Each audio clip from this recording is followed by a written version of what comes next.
আর এবার যে খবরের দিকে আমরা নজর রাখবো, টালবাহানার পর আরো 8 জেলা সভাপতির নাম ঘোষণা করলো বিজেপি। বীরভূমের জেলা সভাপতি পদে বহাল ধ্রুব সাহা, হাওড়া গ্রামীণের জেলা সভাপতি দেবাশিস সামন্ত। এখনো পর্যন্ত 10 জেলায় সভাপতি পদের নাম ঘোষণা বাকি রয়েছে। দীর্ঘ টালবাহানা, তারপর আরো 8 জেলায় সভাপতির নাম ঘোষণা করলো বিজেপি। বীরভূমে জেলা সভাপতি পদে বহাল থাকছেন ধ্রুব সাহা, হাওড়া গ্রামীণের জেলা সভাপতি দেবাশিস সামন্ত।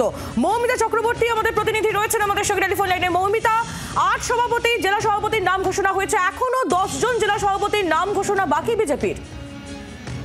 দেখো যে আবহ তৈরি হয়েছে, যে দ্বন্দ্ব, যে কোন্দল, সেই কোন্দলের আবহের মধ্যে কিন্তু আরো 8 জেলা সভাপতির নাম ঘোষণা হলো এবং এখনো পর্যন্ত তাৎপর্যপূর্ণভাবে 10 সাংগঠনিক জেলার জেলা সভাপতির নাম কিন্তু ঘোষণা বাকি রয়েছে।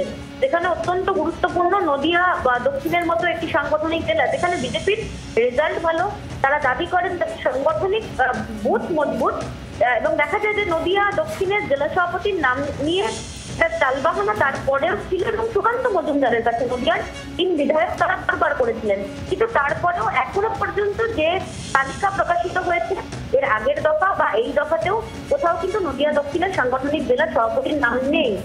এখনো 10 জেলার সাংগঠনিক জেলা সভাপতির নাম চূড়ান্ত কেন হলো না সেই বিষয়ে কিন্তু দ্বন্দ্ব রয়েছে। সে বিষয়ে দলের কর্মীদের মধ্যেই একাংশের মধ্যেই প্রশ্ন রয়েছে, কিন্তু প্রশ্নের উত্তর এখনো অব্দি গেরুয়া শিবিরের নেতৃত্বের কাছেও অধরা। একেবারে মৌমিতা, ধন্যবাদ তোমায়।